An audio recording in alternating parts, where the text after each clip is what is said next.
कृष्ण कृष्ण कृष्ण हरे हरे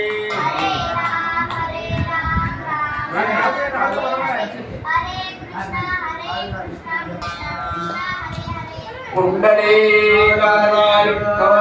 श्री ज्ञानदेव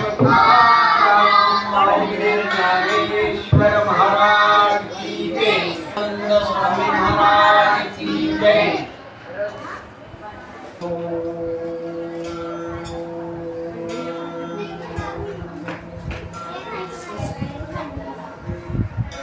विनायकं गुरुं नौमि साक्षरे नाम विश्रुतं तेषां सान्निध्यात् जीवा मुक्ता भवन्ति साखरे वंशविख्यातं ज्ञानदानपरायणं विनायकं गुरुं वन्दे भवबन्धविमुक्तये यस्य पादप्रभाध्यस्था प्रपञ्चो भाति भास्वरः तमहं सद्गुरुं वन्दे शिवानन्दं चिदात्मकं सिद्धसद्गुरुपादाभ्यं जननी जनकौ तथा तत्त्वोपदेशकर्तारं नत्वा मुक्तिपुरःसरं हर ओम तत्सत् परब्रह्मणे नमः।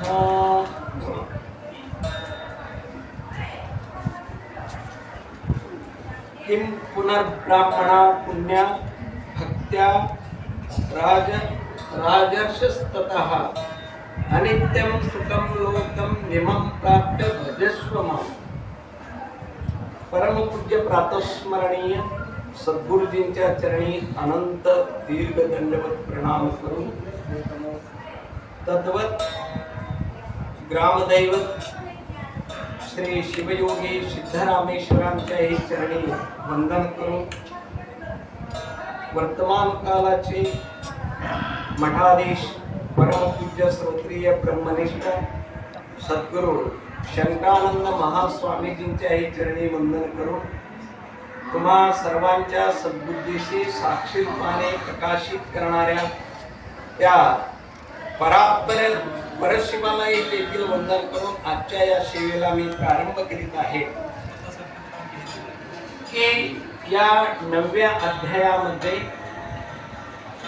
भगवंताने अर्जुनाला सांगितलेलं आहे की अत्यंत दीन पापी सुद्धा मला जर तो शरण आला तर मी त्याचा उद्धार करतो म्हणून त्या ठिकाणी आश्वासन दिलेले आहे।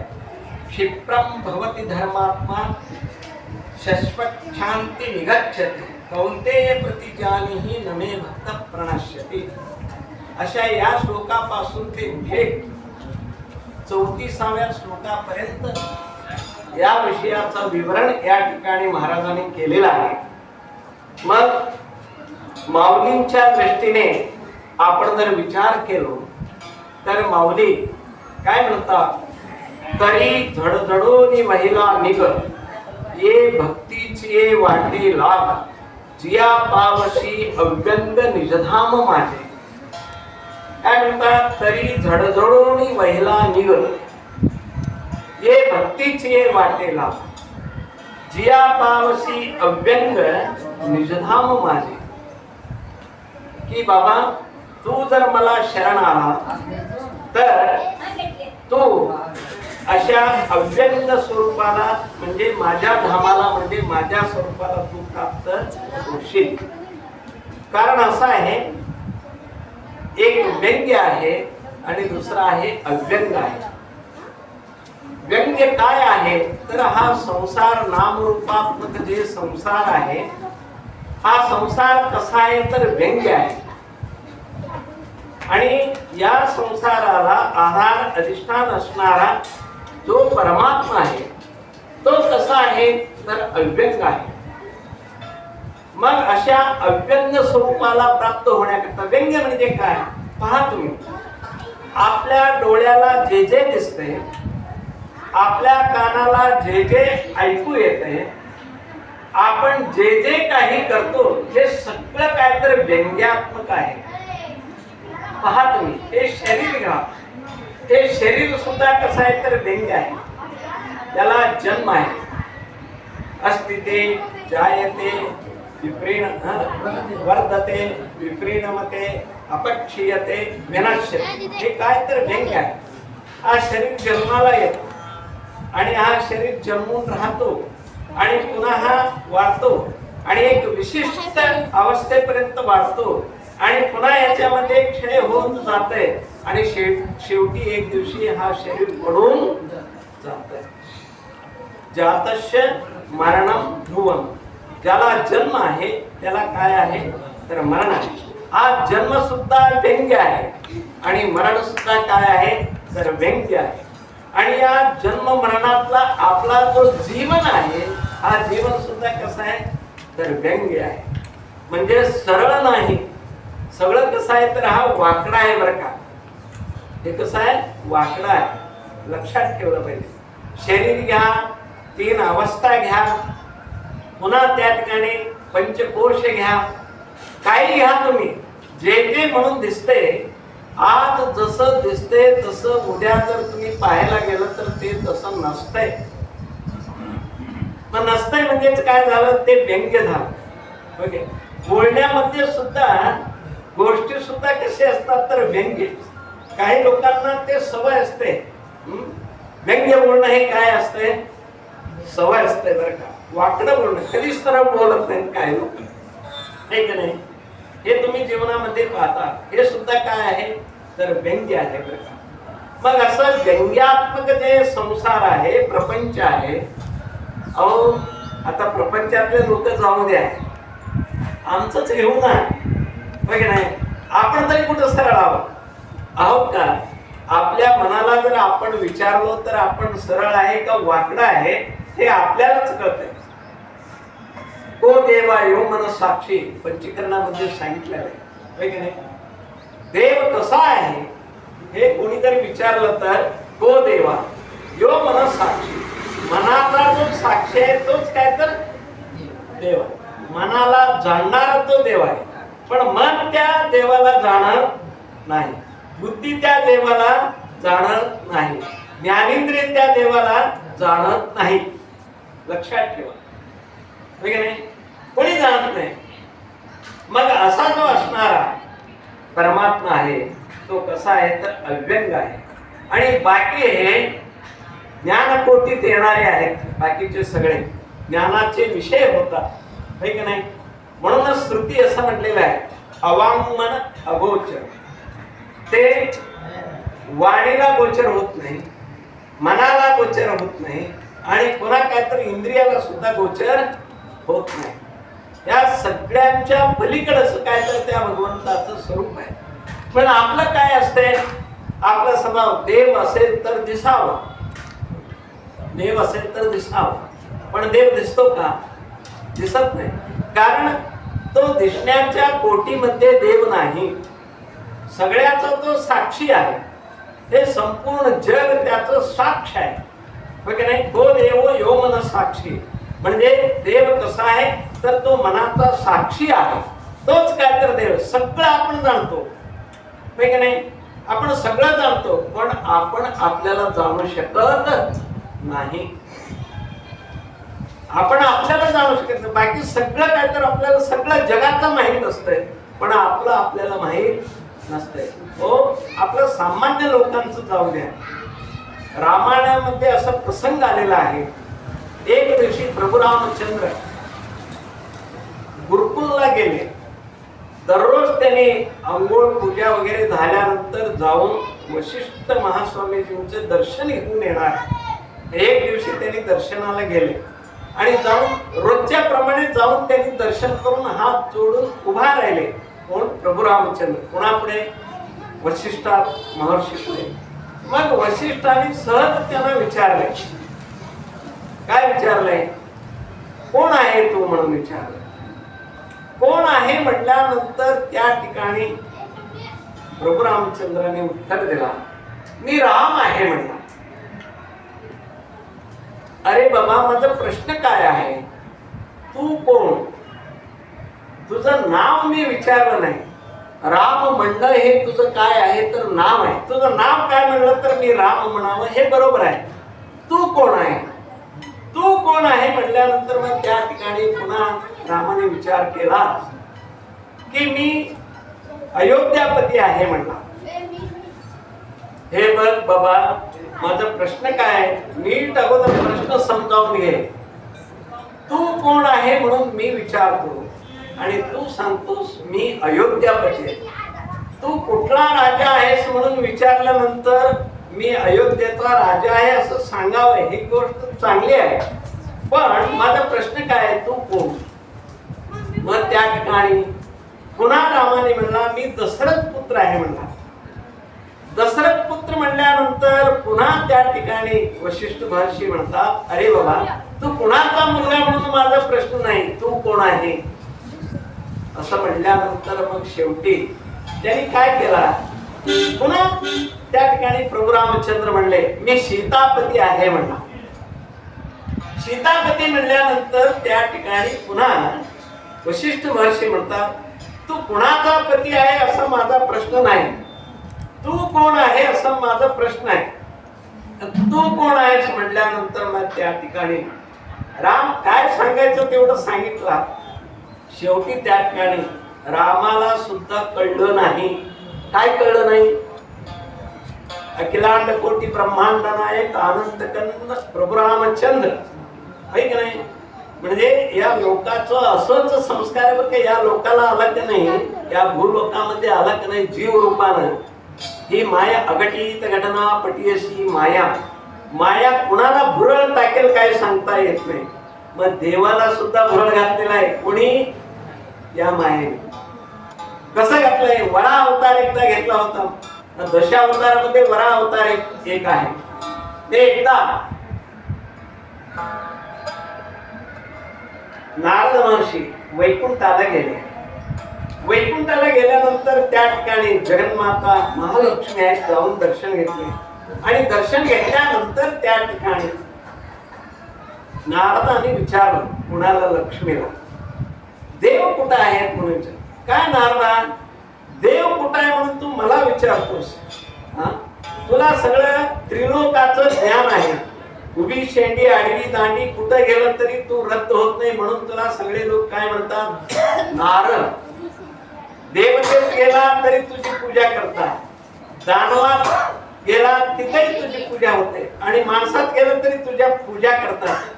तू असा सर्वश्रेष्ठ, तुला सगळं माहित आहे. माहित असताना सुद्धा तू मला विचारतोस म्हणल्यानंतर त्या ठिकाणी नारद महर्षी पुन्हा विचार केले, डोळे बंद करून पाहिजे. हो माता, माहित झालं मला. देव कुठं होता तर भूलोकात होता. मग भूलोकात असल्यामुळे सांगितलंय 6 महिने झालं त्यांचा पत्ता नाही, वैकुंठात ते आले नाही. आणि तू जा बाबा, कुठं असतील तिथून लवकर त्यांना वैकुंठाला पाठवून दे म्हटल्यानंतर त्या ठिकाणी नारद महर्षी कुठं आले? भूलोकात आले. अंतर्ज्ञानी होते आणि हे वरा अवतारामध्ये होते. कोण? देव. बरं का. मग वरामध्ये तुम्हाला माहित झालं की नाही? मग ते डुक्कर कुठं असते? की नाही, गावाच्या बाहेर एका उकरड्या त्या ठिकाणी निवांत झोपलेला होते सगळे. हा मध्ये झोपलेला होता, बाकी सगळे बाजूला झोपलेले होते. आणि त्या ठिकाणी जाऊन नारदाने स्तुती केली देवाची. आता त्यांना उठवायचं कसं? जसं काकडा आरती करून पांडुरंगाला उठवतात की नाही, मग तसं भगवान विष्णू वरा अवतारामध्ये असताना नारदाने भगवंताची स्तुती केली. स्तुती केल्यानंतर त्या ठिकाणी देव जागा झाला आणि डोळे उघड. काय देवा, कधी आला तुम्ही वैकुंठ सोडून? लक्ष्मी माता तुमची वाट पाहत आहे आणि तुम्ही आलेले इकडच काय? कधी जाणार तुम्ही वैकुंठाला? कशाला जाऊ म्हणला? कोण आहे? देव. बरं का. कशाला वैकुंठाला जायचं? अहो, लक्ष्मी तुमची आठवण काढत आहे. मग इथं काय लक्ष्मी कमी आहेत का? 7-8 झोपले होते, झोपताले. हे बघ सगळे इथंच आहेत म्हणजे देव सुद्धा अवतार घेऊन या लोकात आलं तर त्या देवाला सुद्धा या मायाने भुरळ टाकल्याशिवाय सोडत नाही. मग अशांची जर अशी गती आहे तर मग आपण कुठं काय आहे? किस पेट के पत्ते हम, की नाही? असं मग प्रभू रामचंद्राने म्हणलं का नाही, मी सीतापती. अरे बाबा, तू सीतापती असशील, पण तू कोणाचा पती असा माझा प्रश्न आहे, तू कोण? असं म्हणल्यानंतर मग लक्षात आलं मी कोण हे मला माहित नाही. म्हणून त्या ठिकाणी प्रभू रामचंद्राने वशिष्ठ महर्षींना साष्टांग प्रणिपात केला. साष्टांग नमस्कार करून त्या ठिकाणी, गुरुदेवा मी कोण मला माहित नाही, मी कोण आहे हे आता तुम्हीच मला सांगावं, तर मी कोण आहे मला माहित होईल, नाही तर मला माहित होणार नाही. असं म्हणल्यानंतर मग जसं महाभारतामध्ये भगवंताने अर्जुनाला गीता सांगितली, त्याप्रमाणे रामायणामध्ये प्रभू रामचंद्राला वशिष्ठ आणि योग वासिष्ठ सांगितलेले. तिथं त्या ठिकाणी ब्रह्मज्ञानाचा उपदेश केल्यानंतर मग देवाला मी कोण हे ज्ञान झालं. कुणाला? प्रभू रामचंद्राची गती अशी आहे. आला का लक्षात? मग तसं या ठिकाणी आपण तरी जीव आहोत, जड जीव आहोत, की नाही? फार अवघड आहे. म्हणून त्याकरता आमचं उद्धार होण्याकरता कलियुगामध्ये योग्य साधन काय सांगितलेलं आहे, तर भक्ती सांगितलेलं आहे. बरं का? काय? आता या कलियुगामध्ये कर्म करणं ही अवघड आहे, योग साधना करणं ही अवघड आहे, आणि ब्रह्मज्ञान प्राप्त करून घेणं सुद्धा काय आहे तर अवघड आहे. कारण तो वातावरण आता राहिलेलं नाही पहिल्यासारखं. म्हणून त्या ठिकाणी सोपं साधन काय आहे तर नामचिंतन हे काय तर सोपं साधन आहे. मग त्या नामाने भगवंताचं कसं आहे, नाम म्हणजे कसं असतंय तर ते गार्डीमध्ये हरिदास म्हणजे पुरंदरदास म्हणून जसं आपल्याकडे संत मान्य होऊन गेले, तसं कर्नाटक मध्ये भगवंताचे पांडुरंगाचे पुरंदरदास, पुरंदर विठ्ठल म्हणतात त्यांना, पुरंदरदास, त्यांनी सुद्धा एका ठिकाणी मिळाले. कांडीमध्ये त्यांचं एक पद आहे, नी याको निन्न हंग्याको निन्न नामद बलवंदितरे साको.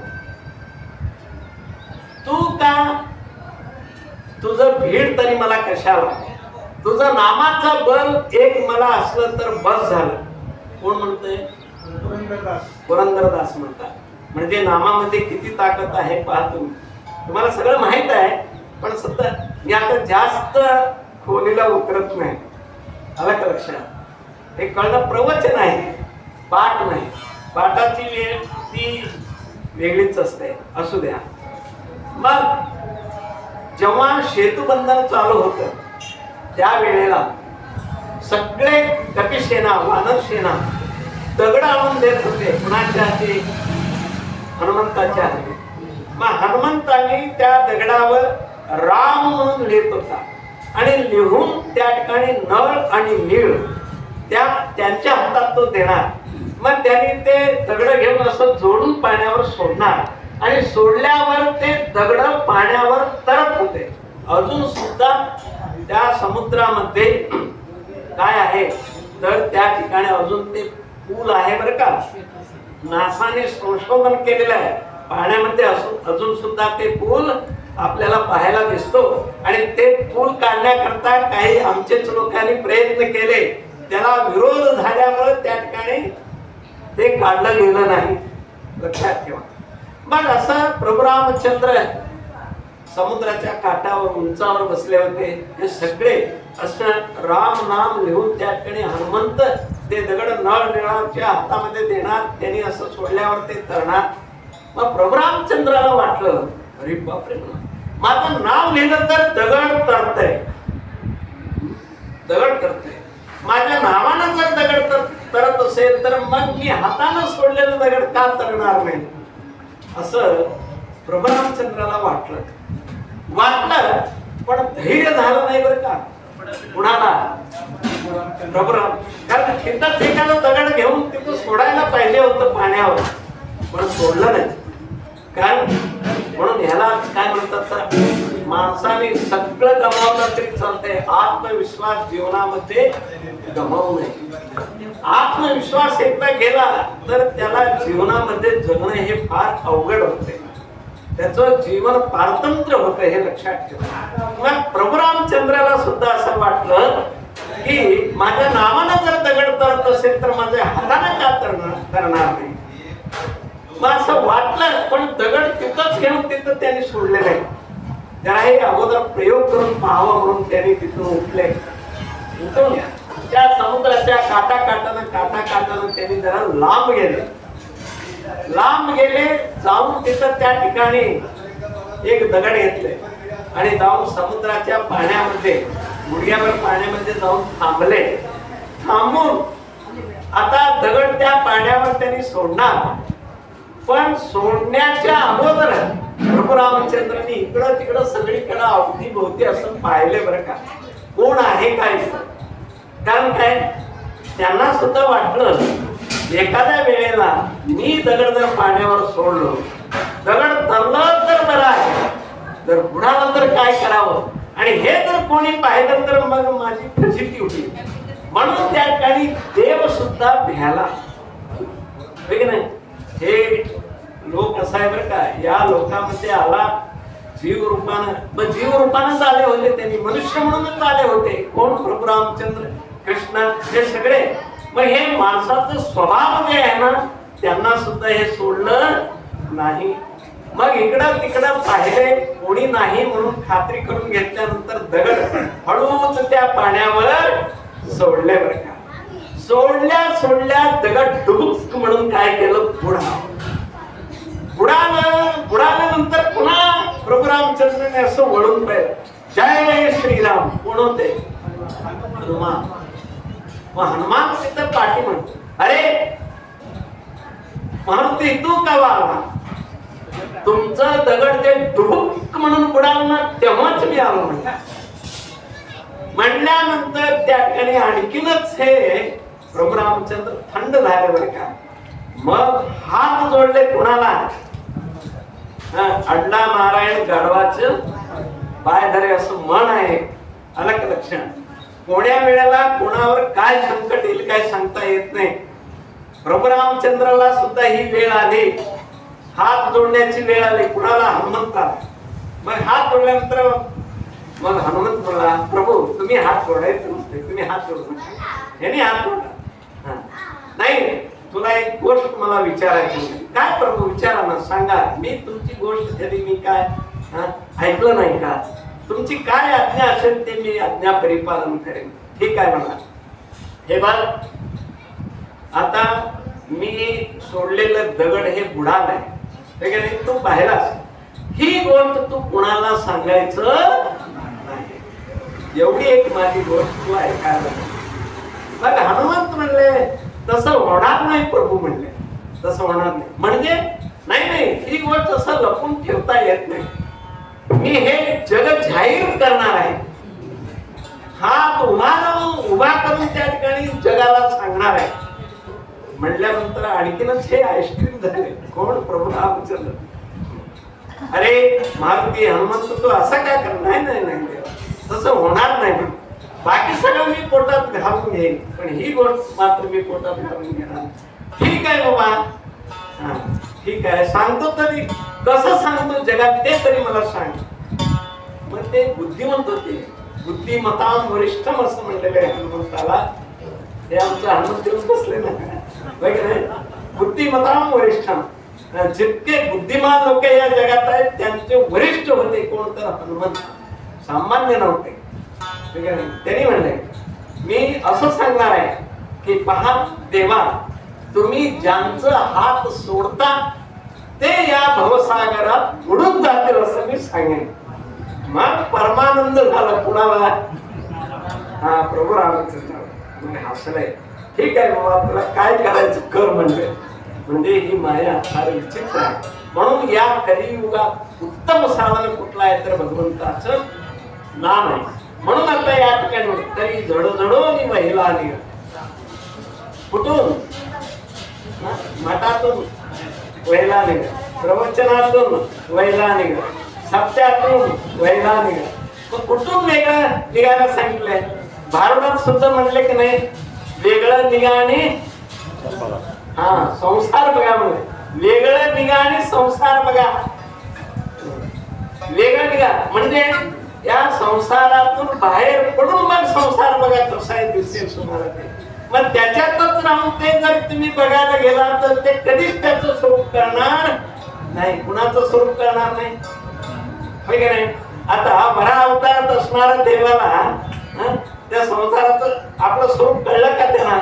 मग जेव्हा नारदाने बोध केला जेव्हा त्याने त्या ठिकाणी त्याचा त्याग केले गेले ती गोष्ट वेगळी. पण आपण हे समजावून घ्यायला पाहिजे की या संसारामध्ये राहून संसार आपल्याला कळत नाही बरं का. याच्यातून बाजूला व्हायला पाहिजे, वेगळं निघा आणि संसार बघा. मग संसाराचं स्वरूप काय आहे ते कळेल, नाही तर कळणार नाही.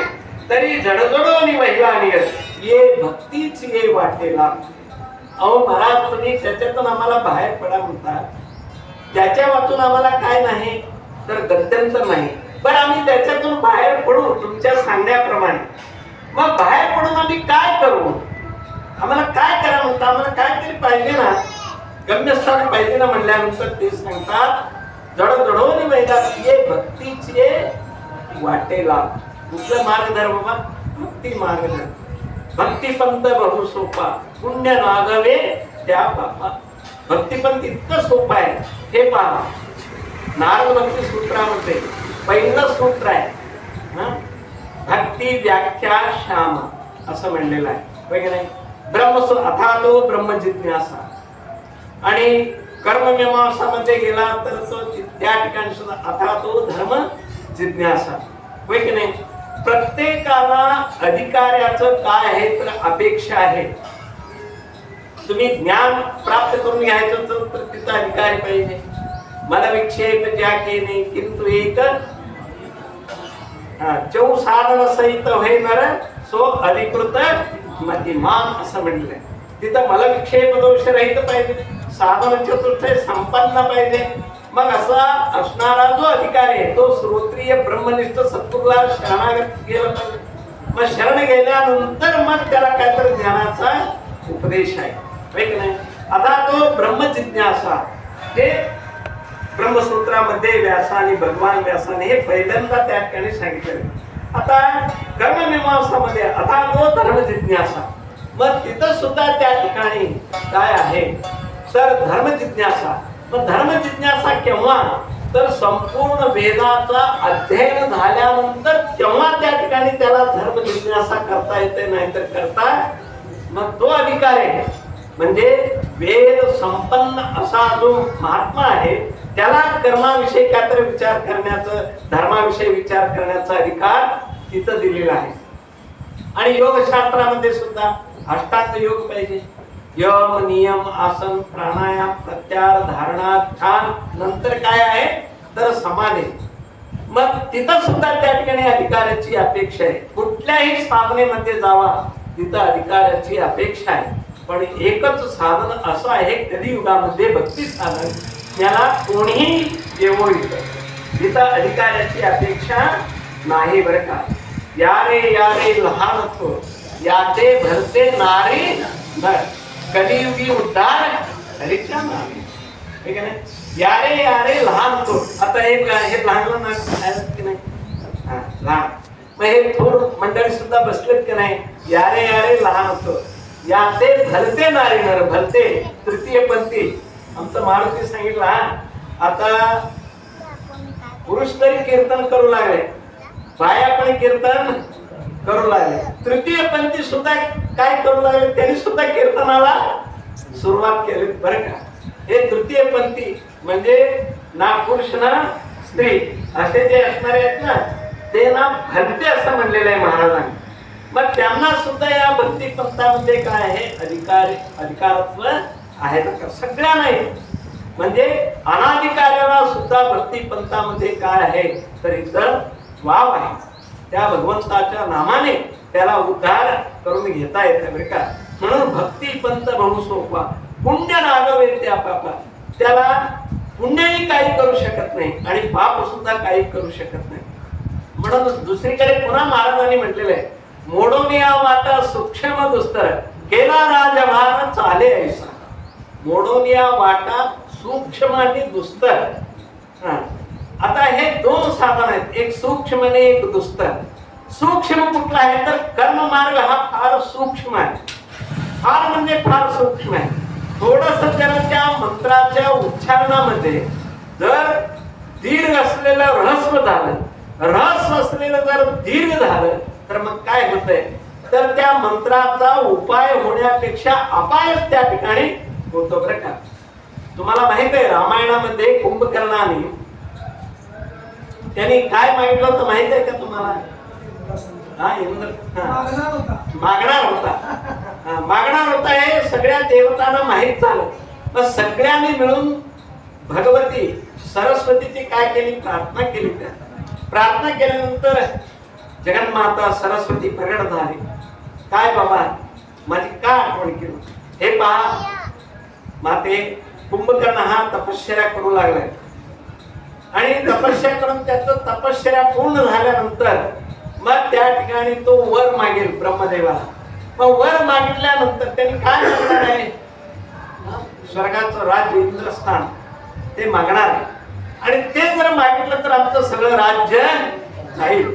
मग त्याकरता तुम्ही अशी व्यवस्था करा की ते त्यांनी मागू नये. अशा पद्धतीनं काहीतरी त्याच्या वाणीमध्ये दोष निर्माण. तो वाणी देवता कोण आहे तर सरस्वती आहे.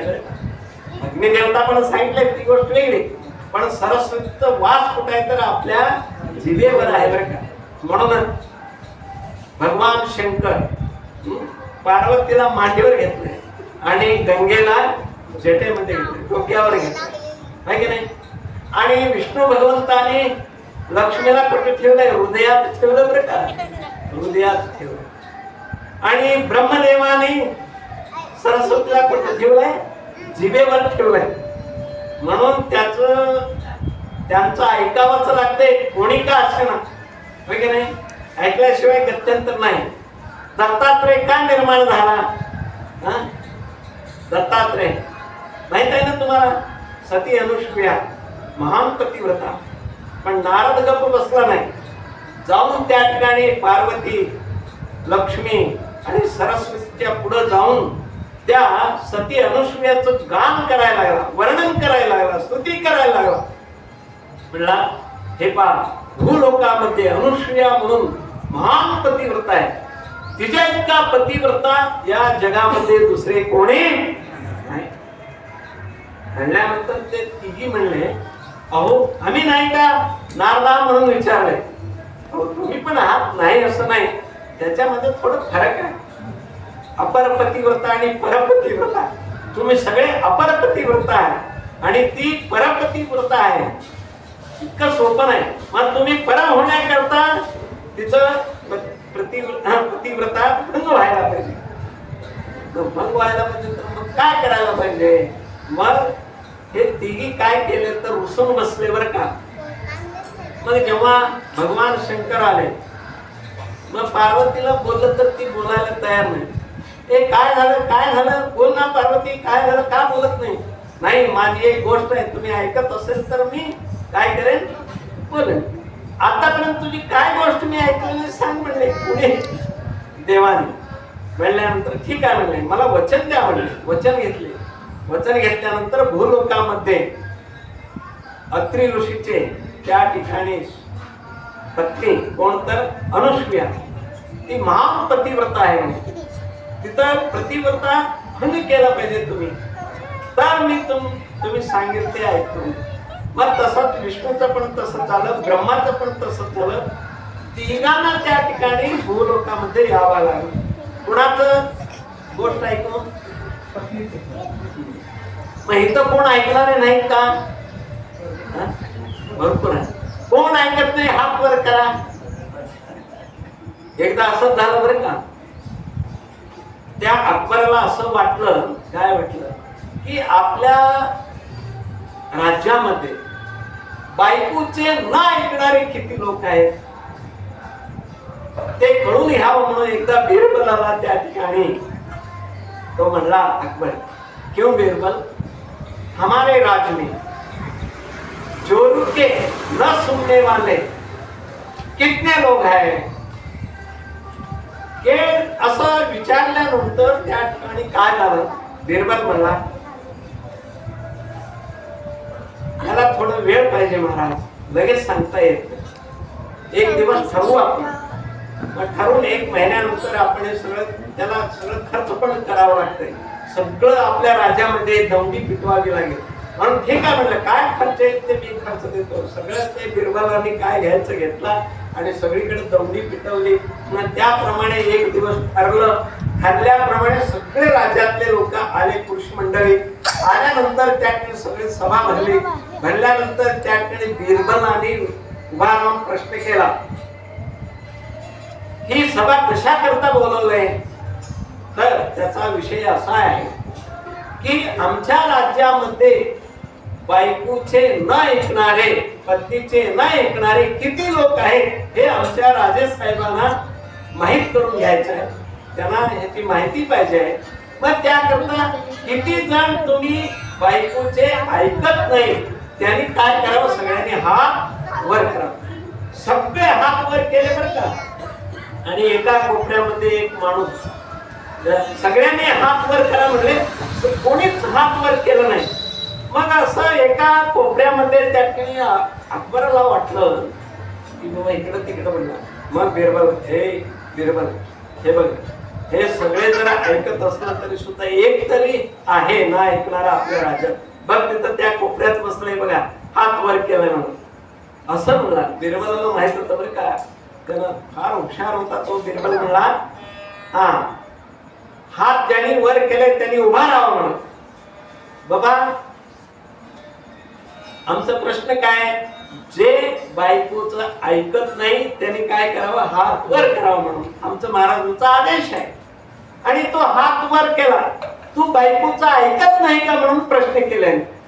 हे बघा, मी घरातून येतानाच माझी बायको सांगितले, तिथं असा प्रश्न करतील सभेमध्ये, काय म्हणून? काय म्हणून? बायकोचं नाही ऐकणारे कोण असतील त्यांनी हात वर करा म्हणून त्यांनी सांगतील. मग त्यावेळी तुम्ही काय करायला पाहिजे? हात वर करायला पाहिजे. म्हणजे काय करायचा अर्थ? बायकोनं सांगितले. अशी मजा आहे बरं का. मग हे तिघाने आले ना मूळ लोकांमध्ये, मग येऊन त्या ठिकाणी मग भिक्षाम दे, भवती भिक्षाम दे म्हणून तिघ देव येऊन त्या अत्रि ऋषीच्या कुटीरासमोर उभा राहिल्यानंतर त्या ठिकाणी अनुसूया भिक्षा घालण्याकरता घेऊन त्यांनी भिक्षा घेऊन बाहेर आले. त्यांनी म्हणले, आम्ही असं भिक्षा घेणार नाही. मग कसं घेणार? तुम्ही आम्हाला भिक्षा वाढायचं असेल तर तुम्ही अंगावर कपडे ठेवायचं नाही, नग्न व्हायचं, विवस्त्र होऊन येऊन आम्हाला भिक्षा वाढलं पाहिजे. आता अवघड झाला. किती पतिव्रता, महान पतिव्रता. हे स्त्रियांचं जितके अंगांग आहेत ना, जितके झाकून ठेवतात तितकं महत्व नसतंय बरं का. आणि जितकं ते उघडून फिरतात ना त्याला काही अर्थ नाही. तो विषय वेगळा जाऊ द्या, आपल्याला ते काय करायचं आहे. मग असं म्हणल्यानंतर मग त्या ठिकाणी अनुसूया पुन्हा परत घरात गेली. आणि जमसत्री कुणी तिथं नव्हते बरं का, नव्हते. पुन्हा त्या ठिकाणी संकल्पना केली, म्हणजे त्या ठिकाणी पतिदेवाची धावा केली. पतिदेवा, अशी तर प्रसंग आहे, आम्ही गृहस्थी आहोत आणि भिक्षुक आपल्या दारासमोर आलेले आहेत आणि मी भिक्षा मागायला गेल्यानंतर विवस्त्र होऊन त्या ठिकाणी भिक्षा वाढ म्हणतात. आणि जर भिक्षा मागल्यानंतर आपल्या गृहस्थ धर्माचा काहीतरी या ठिकाणी हानी होईल. मग त्याकरता आपलं गृहस्थ धर्माचं हे त्या ठिकाणी गृहस्थ धर्म आपलं बुडू नये. मग याच्याकरता काय करावं? मी अडचणीत आहे, धर्मसंकटात आहे असं म्हणल्यानंतर त्या ठिकाणी महान पतिव्रता होती ना, लगेच अत्रि मुनी त्या ठिकाणी प्रकट झाले. प्रकट झाल्यानंतर त्यांनी सांगितले, माझं पादतीर्थ घे म्हणे. आणि पादतीर्थ घेऊन ते तीर्थ त्यांच्यावर शिंपले. ठीक आहे म्हणजे मग लगेच पादतीर्थ घेतले आणि ते तीर्थ घेऊन बाहेर आले. तिघ उभा राहिले होते आणि तीर्थ त्या तिन्ही देवाच्या अंगावर प्रोक्षण केलं, असं टाकून दिलं. टाकल्या बरोबर ते सगळे देव बाळ झाले बरं का, बाळ झाले. मग त्या ठिकाणी अनुसूया विवस्त्र होऊन त्या तिन्ही बाळांना घरात आणले आणि आपलं स्तन पाजवलं. कुणाला? भिक्षा घातली का नाही? इतकं महान पतिव्रता कोण? अनुसूया. आला लक्षात? असं धर्मामध्ये काहीतरी एवढं महत्व आहे, सामान्य नाहीये. पतिव्रतेचं धर्म म्हणजे त्याचं पालन केलं तर पुढच्या सूर्याला सुद्धा त्या ठिकाणी तू बुडू नको म्हणलं तर त्याला बुडता येत नाही, आणि जर बुडालेला सूर्य तू उगवू नको म्हणलं तर त्याला उगवता येत नाही. इतकं प्रत्येक आपले जितके जे धर्म आहेत ना ते प्रत्येक धर्माचं म्हणजे ब्रह्मचारी धर्म आहे, गृहस्थ धर्म आहे, वानप्रस्थ धर्म आहे, संन्यास धर्म आहे. आपण त्या ठिकाणी म्हणून पुरुषार्थ सांगत असताना पहिल्यांदा काय सांगितलेलं आहे? धर्म, नंतर अर्थ, काम आणि मोक्ष, हे 4 पुरुषार्थ आहेत. आलं का लक्षात? मग हे धर्म अगोदर आहे आणि मोक्ष,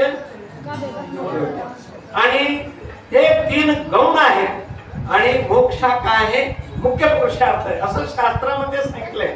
असं जरी असलं तरी सुद्धा हे धर्म सामान्य धारणा तिथी धर्म असं धर्माचं लक्षण केलेलं आहे. जे संपूर्ण या जगाला ब्रह्मांडाला कोणी धारण केलेलं आहे? धर्म. मग त्यांनी जर हात सोडलं तर हे कोणी त्या ठिकाणी राहू शकत नाही, लक्षात ठेवा. म्हणून अर्थ, तुला संपत्ती पैसा तुला जर कमवायचा असेल तर धर्मानं काय करतं? तू कमव, कमवायला नको म्हणून नाही, संसार करायला नको म्हणले, पण धर्माचरण कर. आणि काम, तुझी मनाची वासना जर पूर्ण करून घ्यायचं असेल तर धर्मानं तू काय कर? त्या कामाची वासना पूर्ण करून घेतात. काम म्हणजे एकच नाही, खाणं आहे, पिणं आहे, पाहणं आहे, ऐकणं आहे, जाणं आहे, येणं, हे सगळं त्या भोगामध्येच येणार आहे. हे सगळे काम पूर्ण करून घेण्याकरता ते सुद्धा धर्मान, आणि मोक्ष सुद्धा धर्माशिवाय नाही बरं का. म्हणून धर्म हे अगोदर आहे. धर्मानं त्या ठिकाणी अर्थप्राप्ती करून घेतलं तर ते दुःख होत नाही. धर्मानं जर आपण काम पूर्ण करून घेतलं तर तिथं पाप होत नाही, आणि धर्मानं जर आपण गेलो तर आपल्याला मोक्ष मिळाल्याशिवाय राहत नाही. म्हणून धर्म इतका काय आहे तर श्रेष्ठ आहे. आलं का लक्षात? म्हणून धर्मा इतकं श्रेष्ठ या जगामध्ये दुसरं काही नाही. म्हणून शेवटी काय सांगितलेलं आहे तर मोक्ष सांगितलेलं आहे. असू द्या. मग इथं मला काय सांगायचं आहे तर असं इतकं अवघड आहे. मोडोनिया वाटा सूक्ष्म दुस्तर हे मी सांगत होतो. सूक्ष्म, सूक्ष्म म्हणजे कर्म मार्ग इतकं सूक्ष्म आहे. तुम्ही पुण्य करायला गेलं तर पाप घडतंय, आणि पाप करायला गेलं तर पुण्य घडतंय. आणि पाप काय आहे, पुण्य काय आहे, काय करावं काय करू नये हे आपल्याला कळत नाही.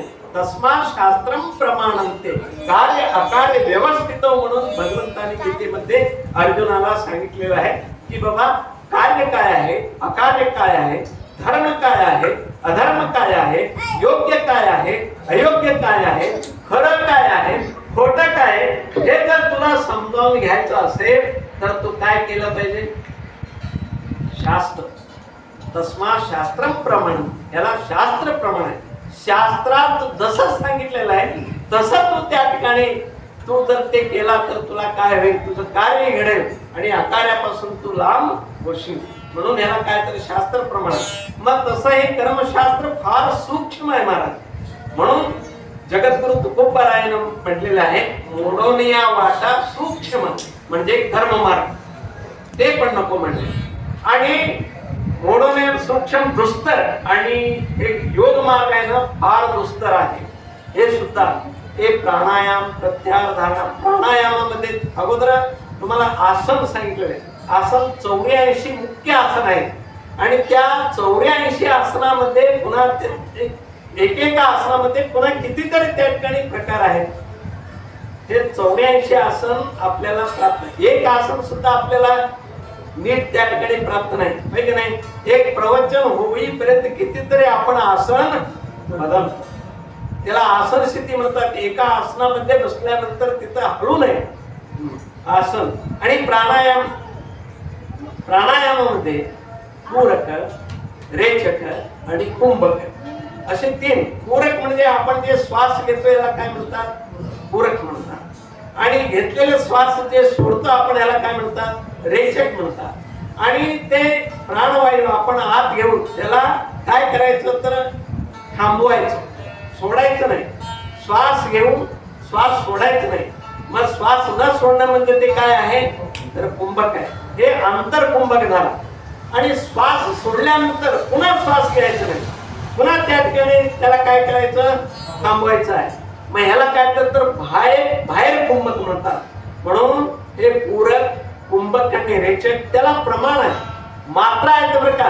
त्या मात्रेनुसार त्या ठिकाणी पूरक करावं, कुंभक करावं आणि रेचक करावं. तर मग ते प्राणायाम आपल्याला साधता येते. आता चांगले महाराजांनी 1400 वर्ष त्यांनी जगले. कसं जगले असतील? या प्राणायाम जे आहे ना, या प्राणायामावरच त्यांनी जगले. काय करायचं ते? जेव्हा मरणकाळ म्हणजे योग्यानं सगळं करता येतं का, ते त्रिकाल ज्ञानी असतात, ते अष्टमा सिद्धी त्यांना प्राप्त होतात, है की नाही? मग ते सिद्धीमुळे त्यांना माहीत व्हायचं आता या टायमाला माझं प्राण हरण करण्याकरता यमदूत येणार आहे. ते कळल्यानंतर त्यांनी काय करणार? ते प्राण मूलाधारापासून, मूलाधार, स्वादिष्ठान, मणिपूर, अनाहत, विशुद्धी, आज्ञा आणि कुठे तर सहस्त्रदळ, ब्रह्मरंध्र असं त्या ठिकाणी क्रमाक्रमानं काय करतात तर ते वर घेऊन जायचं काय आणि जाऊन इथं सहस्रामध्ये नेऊन त्या ठिकाणी उभा करायचं, त्या कुंभक करायचं, इथं नेऊन ते प्राण सोडायचं. मग तिथं ते प्राण गेल्यानंतर तिथं म्हणजे प्राण प्रवेश करत असताना सुद्धा ब्रह्मरंध्रातून या शरीरामध्ये प्राण प्रवेश केलेला आहे. लक्षात ठेवा. हे याला काय अनुभव म्हणाल तर तुम्ही आता जन्मलेलं बाळ असते ना, ते श्वास घेत असते, श्वास सोडत असते, मग त्याचं हे टाळू वर खाली होत असते. मग त्याकरता हे वाळू घट्ट होण्याकरता पूर्वी आमच्या माता बहिणी काय करत होते? तेल घेऊन त्याला काय करत होते? का नाही? मग ते घालून मग त्याला पाणी बिणी घालून असं त्याचं हे करत होते, की नाही? ते टाळू घट्ट करत होते. हे ब्रह्मरंध्र म्हणतात त्याला. ते फार सूक्ष्म असते. प्राण प्रवेश करत असताना इथूनच केलेला आहे आणि ते प्राण आणून इथं ठेवतात ते योगी लोक. मग इथं ठेवल्यानंतर तिथं यमदूताला काय नाही तर प्रवेश तिथं जाता येत नाही, प्राण हरण करता येत नाही. पण तिथं गेल्यानंतर त्यांना तिथं जाताच येत नाही ना, मग ते वेळ चुकतंय. प्राण हरण करायचं म्हणजे वेळ चुकतंय. तर वेळ आता बघा फाशी देतात का नाही कुणाला? आरोपीला. मग फाशीला त्या गुन्हेगाराला सुद्धा फाशी देतात. त्याला टाइम असते का? करेक्ट त्या टाइमामध्ये त्याला फाशी दिलंच पाहिजे. आणि ते जर फाशी देत असताना जर त्या फाशी दिलं त्याला, पण त्या टाइमात जर तो वाचला तर यांना काही करता येत नाही, त्याला सोडून द्यावं लागत असतं. आणि ते टाइम गेलं, फाशी देतो म्हणलं तरी फाशी देता येत नाही. हे जसं नियम आहे तसं ते आपलं प्राण जायचं वेळ जेव्हा येणार तेव्हा त्यांनी काय करायचं? बरोबर त्या ब्रह्मरंध्रामध्ये आपलं प्राण नेऊन ठेवायचं. मग ब्रह्मरंध्रात प्राण ठेवल्यानंतर ते यमदूतांना प्रवेश नाही, त्यांनी परत जाणार पुन्हा 100 वर्ष. असे किती वेळा? 14 वेळा केले. म्हणून 1400 वर्ष चांगले महाराज जगले बरं का. मग महाराज त्यांनी 1400 वर्ष जगले. मग तुम्ही पण प्राणायाम करा. मूलाधारातून त्या ठिकाणी ती कुंडलिनी जागृती करून त्या ठिकाणी प्राणायामाच्या योगाने तुमचं प्राण नेऊन कुठं ठेवा? ब्रह्मरंध्र सहस्रारामध्ये नेऊन ठेवा. तिथं यमदूताला काय नाही तर प्रवेश नाही. मग तुम्ही सुद्धा वाचू शकता, मरण चुकवू शकता. मग या घटनेचं बरं का पुन्हा 100 वर्ष तुम्हाला आयुष्य मिळेल. असं हे फार सूक्ष्म आहे. म्हणून त्याकरता माऊलीने एक 6व्या अध्यायामध्ये सांगितलंय की किती कठीण आहे, म्हणजे किती अवघड आहे. हे आपले लोखंड आणि पुन्हा दुसरं काय कुठलं धातू? पोलाद आहे की नाही? त्या पोलादाचे काय हरभरे केले म्हणे. ते पोलादाचे हरभरे कुणाला खायला दिले? म्हाताऱ्याला. तो कसला म्हातारा? त्याच्या तोंडात एक सुद्धा दात नाही. अशा म्हाताऱ्याला खाण्याकरता ते पोलादाचे हरभरे दिले. मग तो खाऊ शकेल का? मग खाल्ला तर तो जगेल का? मग हे जितकं कठीण आहे तितकं कठीण आहे बरं का. काय हे योगशास्त्र इतकं सोपं नाही. हे सगळं आता काही साधना करतात लोक, नाही असं नाही, करू द्या. पण पूर्ण समाधीपर्यंत जाण्याकरता जे अष्टांग सांगितलेले आहेत योगामध्ये ते करणं फार कठीण आहे बरं का. म्हणून त्याला दुस्तर असं म्हणलेलं आहे. पण हे दोन्ही मार्ग त्यांनी काढले साधना. कोणी आपले तुकोबा आहे मोडून या वाटा सूक्ष्म दुस्तर हे कर्म मार्ग आणि योग मार्ग हे मोडून काढले. काढून केला राजभार चाले असं वाद त्यांनी तयार केले. राजमार्ग, राज म्हणजे राजमार्ग. त्याच्यावर एखादा आंधळा सुद्धा डोळे झाकून जाऊ शकतो. असं हे भक्तिपंथ काय तर फार सोपं आहे. म्हणून या ठिकाणी माऊली म्हणतात तरी जडजडोनी वहिला निघत ये भक्तीचे वाटेला या पावशी अव्यंग निजधाम माझे. अव्यंग निजधाम माझं स्वरूप कसं आहे तर अव्यंग. तिथं काही काय करता त्या ठिकाणी व्यंग्य नाही. आणि मला तो प्राप्त होण्याकरता तो कुठल्या मार्गाने आहे? भक्ती मार्गाने. अपेक्षेत दुराचार म्हणून सांगितले का नाही? कितीही जरी पापी असला तरी सुद्धा आता तुम्हाला सगळ्यांना माहित आहे रामायण करते कोण आहेत? वाल्मिकी. तो अगोदर कोण होता? पुण्यवान होता का पापी होता? किती पाप केला होता? 7 रांजण हे आपले हरभरे असतात ना तेवढे खडे एक एक खडा टाकून 7 रांजण एकाचं मर्डर केल्यानंतर येऊन एक खडा त्याच्यात टाकणार. असे किती रांजण भरले होते? आता रांजण म्हणजे आपल्या लोकांना माहित होत नाही आताच्या लोकांना. आमचे हे आहेत ना आमचे कोटे बाबा त्याच्यात थांबून असा हात वर केलं तरी सुद्धा हात दिसत नाही एवढे ते फुल असायचे खोलगट. असे 7 रांजण भरलेलं होतं त्याचं पाप कुणाचं. पण असं एवढं पापी जरी असला तरी सुद्धा जडोजडोनी महिला निघे भक्तीचे वाटेल. त्या संत महात्म्यांची नारदांची एकदा जीवनामध्ये भेट झाली आणि एका भेटीतच त्याचं वृत्ती काय तर बदलली की नाही. बदलून त्या ठिकाणी त्यांनी काय केले तर या मार्गात आले. आणि राम म्हणायला सांगितलं तरी सुद्धा त्याला राम म्हणता आला नाही. त्याला मरा मरा म्हणत होता.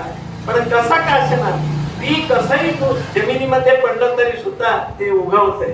तसं भगवंताचं नाम तुम्ही पाहिजे म्हणून घ्या नको म्हणून घ्या कसंही घ्या पण त्या ठिकाणी येईल तसा बोल असं महाराजांनी म्हणले. आपल्याला जसं जमतंय तसं बोललं तरी सुद्धा ते देवाला मान्य आहे बरं का. आता बोबडं बोलतोय बाळ आणि आई वडिलांना ते ऐकल्यानंतर किती आनंद होतोय की नाही. मग तसं या ठिकाणी सांगायचं म्हणजे काय आहे महाराज की या ठिकाणी सुद्धा भगवंताच्या नामामध्ये इतकं महत्व आहे.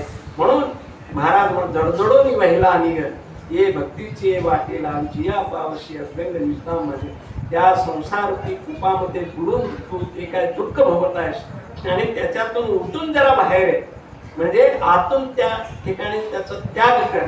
पण ते सोडून या भक्ती मार्गाला तू जर आला तर तू माझ्या निर्धामाला मला तू शरण आहे म्हणून सांगितलंय भगवंताने. सर्व संघ परित्याग करून त्या भगवंताला आपण शरण गेलो तर आपण कितीही जरी पापी असलं तरी सुद्धा आपलं उद्धार केल्याशिवाय देव सोडत नाही. म्हणून या कलियुगामध्ये अन्य साधन करणं अवघड आहे. साधन नाही तसं नाही आहे पण करणं अवघड आहे. पण हे भक्तिपंथ कसं आहे तर सोपं आहे.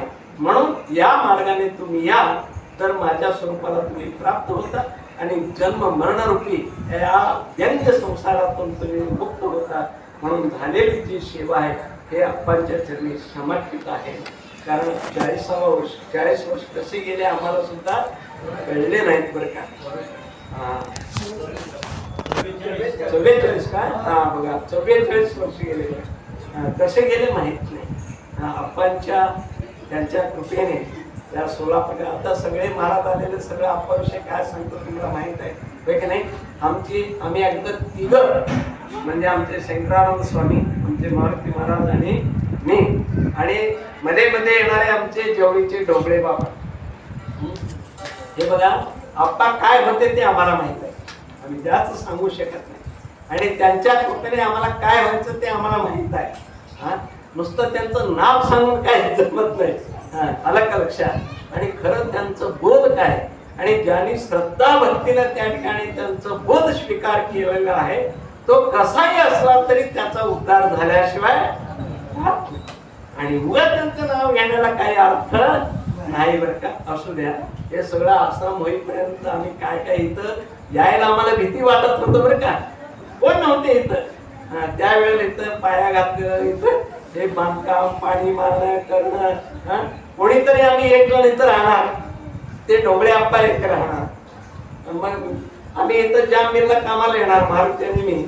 त्यांनी तर एक म्हणजे पाळीप्रमाणे आम्ही इथं राहणार, पाणी मारायचं अमुक ते एक नाही. आता सांगून काय सांगू नये हे, पण नागलाज आहे, पण काही वेळेला सांगावं लागतंय. असं हे आश्रम सगळं उभा झालं. आणि अशा रीतीने या ठिकाणी सोलापूरकरांना आपणचं किती त्या ठिकाणी त्यांचे उपकार झाले, किती आपण सांगितलं तरी सुद्धा कमी पडतो. आणि एवढंच नाही, आंध्र, महाराष्ट्र, कर्नाटकमध्ये मोठमोठे जे विद्वान आहेत ना, त्यांच्यापर्यंत त्या ठिकाणी या प्रक्रिया ग्रंथाचा काहीतरी संबंध आलेला आहे. मग आम्ही आपांचं स्तोत्र केल्यानंतर तुम्ही कोण काय ओळख नसलेले विचारतात आम्हाला. विचारल्यानंतर असं सांगितलं ते सामान्य नाही, सामान्य लोक, महान विद्वान लोक आहेत किंवा असे महात्मे आहेत. मग तुम्ही त्यांच्याकडे तुम्ही हे केलेलं आहे म्हणून त्यांनी आम्हाला प्रेमानं पाहतात. हे कुणाची कृपा तर आप्पांची कृपा असू द्या. आम्हा सगळ्यांना जे आपण आप्पाचे भक्त आहोत, आपल्यातलं द्वेषभाव दूर व्हावं आणि आपण आपला अद्वैत मार्ग आहे, आपण सगळे एक. यारे यारे सगळ्यांना बोलवले ना महाराज, तसे आमचे आप्पा सगळ्यांना बोलवले. सगळ्यावर त्यांचा आशीर्वाद आहे आणि सगळ्यांनी त्यांच्या आशीर्वादाने आपल्याला धन्य होऊन जायचं आहे. आणि या मार्गाने आपण जाऊ अशी सद्बुद्धी आम्हा सर्वांना आप्पांनी देव म्हणून झालेली सेवा, पुनश्च त्यांच्या चरणी समर्पित करून झालेली सेवा या ठिकाणी आता समाप्त करीत आहे. पुंडलिक वरदे विठ्ठल.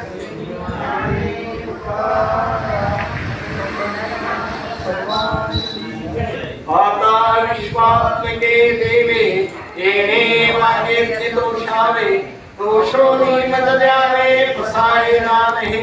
एक फळाची व्यंकटी सांगो, दया सत्कर्मी रती मानो. मुक्ता परस्परे पडो मैत्र जीवांचे, दुरितांचे तिमिर जाओ. विश्व स्वधर्म सूर्य पाहो, जो जे मानसील तो ते लाहो. प्राणिका वर्षते सकळ मंगळी, ईश्वर निष्ठांची माती आळी. अनवर्त भूमंडळी भेट तू तया होता. चला कल्प तुझे हरव, चेतना चिंतामणीचे गाव. बोधकिले अर्णव दिवसांचे, चंद्रदेवे लांछन. मार्तंड दे तापहीन, ते सर्वाई सदा सज्जन. सोयरे होतो किंभवना सर्वसुखी, पूर्ण होनी ही लोकी. भजितो आदिपुटी अखंडित, आणि ग्रंथोपजीवे विशेष रूपी दिये. दृष्टा दृष्टिये होवा विने, तीर्थमणे श्री विश्वेश्वराव.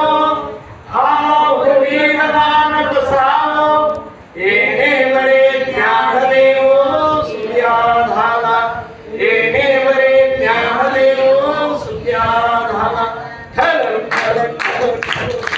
पुंडलिक वरदाय विठ्ठल श्री ज्ञानदेव माऊली ज्ञानेश्वर महाराज की जय. जगद्गुरु तुकाराम महाराज की जय. सद्गुरु शिवानंद स्वामी महाराज की जय. सद्गुरु रंगनाथ तुमजी महाराज की जय. सद्गुरु साखरे महाराज की जय. शिवयोगी सिद्धरामेश्वर महाराज